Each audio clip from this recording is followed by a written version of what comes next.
जय हिंद। आप सभी का स्वागत है आपके अपने यूट्यूब चैनल लक्ष्य तक पर। बिहार शिक्षक भर्ती की जितने भी लोग तैयारी कर रहे थे उनके लिए स्पेशल क्लास आज प्रोवाइड करने वाले हैं।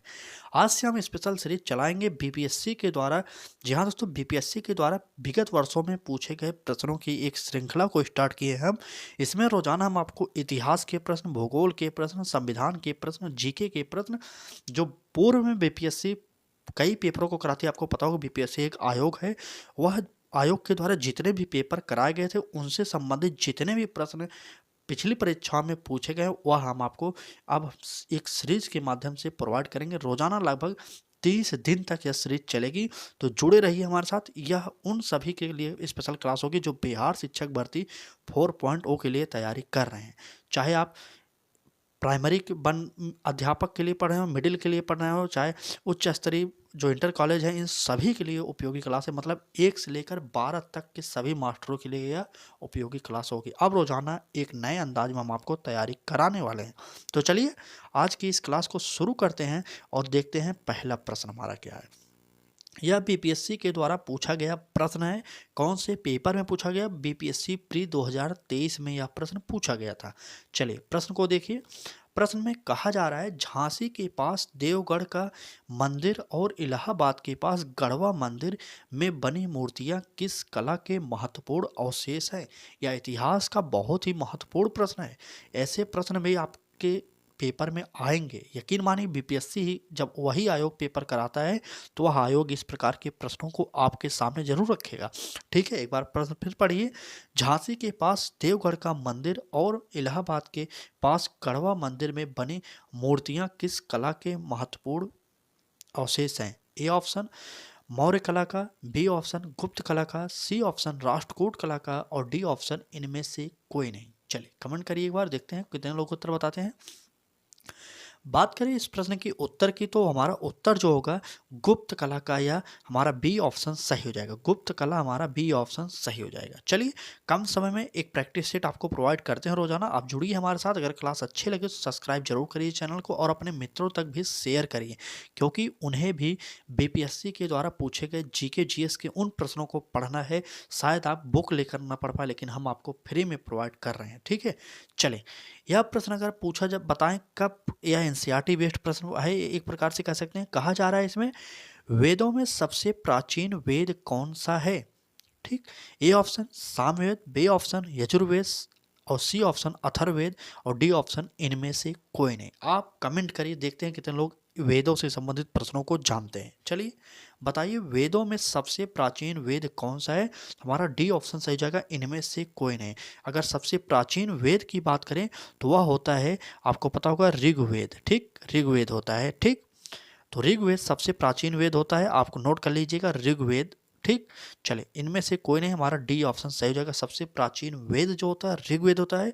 और संगीत का वेद सामवेद को कहते हैं, और जादू टोने का वेद किसे कहते हैं? तो अथर्ववेद को जादू और टोने का वेद कहा जाता है। ये नोट करिए आप लोग। चलें आगे बढ़ते हैं और अगले प्रश्न पर चलते हैं।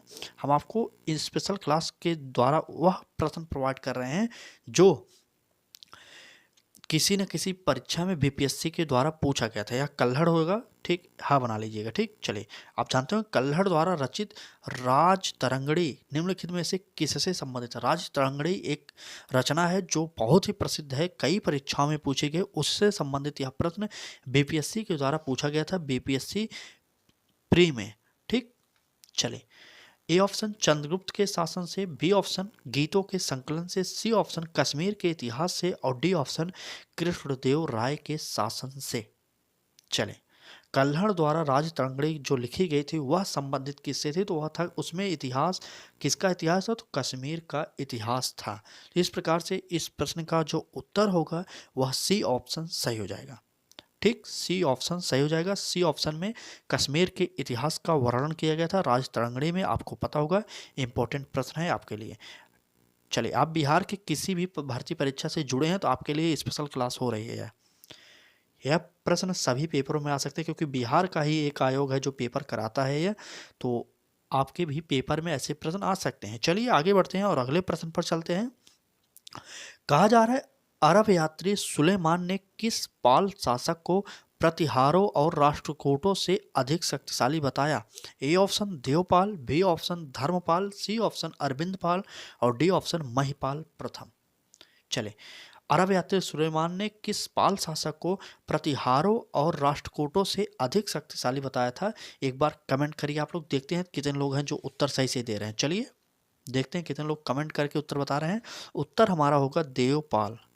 चलिए, पाल वंश का संस्थापक पूछा जाए तो धर्मपाल था, लेकिन देवपाल को इसने कहा था, तो ए ऑप्शन हमारा सही हो जाएगा। ठीक है, चलिए, क्लास अच्छी लगी हो तो लाइक कर दीजिए एक बार, और कमेंट करके जरूर बताना क्लास कैसी लग रही है आप लोगों को। ठीक है, चैनल को सब्सक्राइब नहीं किया अभी तक तो एक बार सब्सक्राइब करिए, बेल आइकन को भी ऑन करिए और अपने मित्रों तक भी शेयर कर दीजिए, क्योंकि बड़ी वैकेंसी है, 1,38,000 पदों पर आएगी वैकेंसी है, समझ लीजिए।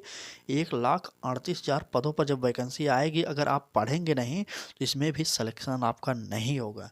बीपीएससी जो पेपर कराता है, TRE 1 में बहुत टफ पेपर दे दिया था, TRE 2, 3, तो आप पेपर उसका भी देख लीजिए, उसके बाद आप तैयारी करिए।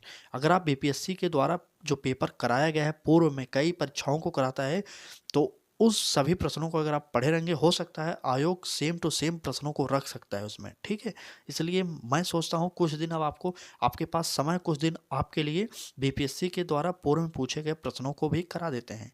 तो बने रहिए, पूरी क्लास को देखिए रोजाना दोपहर 1 बजे में। चलिए आगे बढ़ते हैं और अगले प्रश्न पर चलते हैं। अगला प्रश्न होगा, भारत में मानव का सर्वप्रथम साक्ष्य कहाँ मिलता है? ए ऑप्शन नीलगिरी पहाड़ियाँ, बी ऑप्शन शिवालिक पहाड़ियाँ और सी ऑप्शन हिमालय पहाड़ियाँ और डी ऑप्शन नर्मदा घाटी। चलिए बता दीजिए, तो एक बार कमेंट कर दीजिए जल्दी से।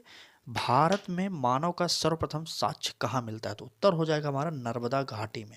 नर्मदा घाटी में सबसे पहले मानव का साक्ष्य मिला। आप कई कारणों से इसे पता कर सकते हैं कि नर्मदा नदी घाटी, क्योंकि जहाँ पर नदी, पुराने समय में जहाँ पर नदियों का बहाव था, उसी के किनारे बस्तियाँ बसती थी। ठीक है, क्योंकि नदियों को आने जाने का रास्ता भी यूज किया जाता था और पानी पीने के लिए भी यूज किया जाता था, इसलिए जो बस्ती होती थी वह नदियों के किनारे बसती थी, इसलिए हमारा उत्तर नर्मदा घाटी हो जाएगा। ठीक, डी ऑप्शन सही हो जाएगा। चलिए आगे बढ़ते हैं और अगले प्रश्न पर चलते हैं। अगला प्रश्न होगा, किस हड़प्पा स्थल से लकड़ी को कुरेद कर नाली बनाने का साक्ष्य मिलता है? आपसे कहा जा रहा है किस हड़प्पा स्थल से लकड़ी को कुरेद कर नाली बनाने का साक्ष्य मिला? A option Lothal, B option Kalibangan, C option Ropar और डी ऑप्शन इनमें से कोई नहीं। चलिए कमेंट करिए एक बार, तो चलिए जल्दी से कमेंट कर दीजिए। चलिए जल्दी जल्दी जल्दी से कमेंट करिए, जल्दी से। चलिए, इस प्रश्न का उत्तर आप कमेंट बॉक्स में एक बार कमेंट कर दीजिए, देखते हैं कितने लोग उत्तर बता रहे हैं। जल्दी जल्दी कमेंट करिए तो एक बार। किस हड़प्पा स्थल में पूछा गया है लकड़ी से कुरेद कर नाली बनाने का साक्ष्य मिला है? तो बताइए, जल्दी से कमेंट करिए एक बार। कितने लोग पढ़े हैं हड़प्पा सभ्यता को? तो आपको पता होगा कि इस प्रश्न का जो उत्तर होगा वह होगा कालीबंगा। कालीबंगा कहाँ पर है? तो ऑप्शन हमारा बी कालीबंगा सही हो जाएगा। ठीक, बी ऑप्शन कालीबंगा में लकड़ी से कुरेद कर नाली बनाने का साक्ष्य मिला था, आप लोगों को पता होना चाहिए। चलिए आगे बढ़ते हैं, आगे बढ़ें, आगे बढ़ते हैं और अगले प्रश्न पर चलते हैं। आपका समय बहुत ही बहुमूल्य है, मुझे पता है, इसलिए कम समय में आपको प्रोवाइड करने की क्लास कोशिश करते हैं रोजाना हम। चलें आगे बढ़ते हैं, अगले प्रश्न पर चलते हैं। अगले प्रश्न होगा हमारा, 1826 ईस्वी में सर्वप्रथम हड़प्पा के संबंध में किसने उल्लेख किया था? कहा गया है कि हड़प्पा के संबंध में किसने सर्वप्रथम उल्लेख किया? ए ऑप्शन चार्ल्स मेसन ने, बी ऑप्शन अलेक्जेंडर कनिंघम ने और सी ऑप्शन जॉन मार्शल ने और डी ऑप्शन इनमें से कोई नहीं। कई लोग होंगे जो बी ऑप्शन जॉन कनिंघम को मार देंगे, अलेक्जेंडर कनिंघम को मार देंगे, लेकिन यह गलत हो जाएगा। सही से आराम से पढ़िएगा, क्योंकि यह TRE 2 में आया हुआ प्रश्न है। TRE 2 में जब प्रश्न आया 2023 में इसकी परीक्षा हुई थी, आपको पता होगा TRE 2 को। ठीक है, जो TRE 2 शिक्षक भर्ती दूसरे चरण की थी, उसमें यह प्रश्न पूछा गया था। तो उत्तर होगा हमारा ए ऑप्शन सही होगा, चार्ल्स मेसन के द्वारा सर्वप्रथम हड़प्पा सभ्यता का उल्लेख 1826 ईस्वी में किया गया था, चार्ल्स मेसन के द्वारा। चलिए देखिए, TRE में जो प्रश्न आया तो उनको भी हमने शामिल किया। तो आप सोचिए, अगर आपको इस प्रकार की क्लासेस अगर 15-20 करा दी जाए तो किस प्रकार की आपको नॉलेज हो जाएगी, आप खुद समझ जाइए, ठीक है। क्योंकि इस प्रकार के प्रश्नों को आयोग फिर से रिपीट कर सकता है, क्योंकि प्रश्न कहीं से बनेंगे नहीं नए, सिर्फ उसी में शब्दों का इधर उधर हेर फेर करके बनाएंगे ये लोग। तो तैयारी करिए, आसानी से इस बार सिलेक्शन हो सकता है। चलिए आगे बढ़ते हैं। निम्न में से किस हड़प्पा नगर में जुते हुए खेतों के निशान मिले? आपको पता होगा यह प्रश्न एकदम सिंपल प्रश्न था, लेकिन यह भी आयोग के द्वारा पूछा गया था। बीपीएससी प्री 2020 में यह पूछा गया था, बीपीएससी आयोग के द्वारा पूछा गया प्रश्न है कि जुते हुए खेतों के निशान कहाँ मिले। A option Kalibangan, B option Dholavira, C option Mohenjodaro, D option Lothal. चलिए बताइए। बात करें हड़प्पा नगर में जुते हुए खेतों की जो साक्ष्य मिले थे, कहाँ मिले थे? तो कालीबंगा में मिले थे। कालीबंगा कहाँ पर है बताइए, किस राज्य में है कालीबंगा? इस प्रश्न का जो उत्तर होगा वह ए ऑप्शन सही हो जाएगा। चले, ए ऑप्शन सही होगा, लेकिन यह बात करें किस राज्य में स्थित है? तो कालीबंगा राजस्थान में स्थित है, ठीक है। चलिए नोट कर लीजिए, राजस्थान में स्थित है, मैं बता दे रहा हूँ। चलिए, कालीबंगा राजस्थान में स्थित है। आगे बढ़ते हैं। लोथल कहाँ पर है? लोथल गुजरात में है, ठीक है, लोथल गुजरात में है, ठीक। चलिए आगे बढ़ते हैं। आगे बढ़ते हैं, यहाँ पर देखिए थोड़ा सा नंबरिंग नहीं कर पाए, चलिए देखते हैं, फिर भी देख लीजिए। प्रश्न है, ऋग्वेद में तक्षण किसे कहते हैं? ऋग्वेद में तक्षण किसे कहते हैं? क्या बढ़ई को कहेंगे, लोहार को कहेंगे, कुम्हार को कहेंगे, इनमें से कोई नहीं कहेंगे? चलिए बताइए तक्षण किसे कहते हैं ऋग्वेद में। चलिए बात करें तक्षण, तो ऋग्वेद में तक्षण कहा गया है, बढ़ई को तक्षण कहा गया है ऋग्वेद में। इंपॉर्टेंट प्रश्न है, आपको पता होना चाहिए। क्लास अच्छी लगी हो तो चैनल को सब्सक्राइब जरूर करिएगा, बेल आइकन भी ऑन करिए, क्योंकि शिक्षक भर्ती स्पेशल चैनल है लक्ष्य तक, आपको आपके लक्ष्य में पहुंचाने में बहुत ही मददगार साबित होगा। लास्ट में आप देखिएगा, ठीक है। चलिए आगे बढ़ते हैं और आज के दूसरे प्रश्न पर चलते हैं। क्या है हमारा प्रश्न? देखिए प्रश्न है हमारा, ऋग्वैदिक काल में निष्क किस अंग का आभूषण था? ए ऑप्शन कान का, बी ऑप्शन गले का, सी ऑप्शन कलाई का, डी ऑप्शन इनमें से कोई नहीं। ऋग्वैदिक काल में निष्क किस अंग का आभूषण से आपसे पूछा जा रहा है, तो इसका उत्तर जो होगा वो होगा गले का। जहाँ दोस्तों ऋग्वैदिक काल में निष्क अगर आभूषण पूछा जाए किसका था, तो वह था गले का। आपको पीडीएफ भी प्रोवाइड करेंगे, आप टेंशन मत लीजिए, इसकी पीडीएफ तो 100% देखिए आंसर सहित आपको यहाँ पर दिया गया था। तो चलिए आज की क्लास कैसी लगी कमेंट करके ज़रूर बताइए। बाकी चैनल पर पहली बार आए हो, सब्सक्राइब नहीं किए, तो निवेदन बस इतना करेंगे, सब्सक्राइब करके बेल आइकन को ऑन करिए, जिससे आपको नोटिफिकेशन मिलता रहे। आपके पास समय है तो पढ़िए, आसानी से पढ़िए, आराम से पढ़िए, लेकिन जो भी पढ़िए अच्छे से पढ़िए, ठीक है। रोजाना दोपहर 1 बजे में जो हमारी क्लासेज हो रहे हैं जीके के, संपूर्ण जीके का एक सीरीज स्टार्ट किए हैं, उसको रोजाना देखिए।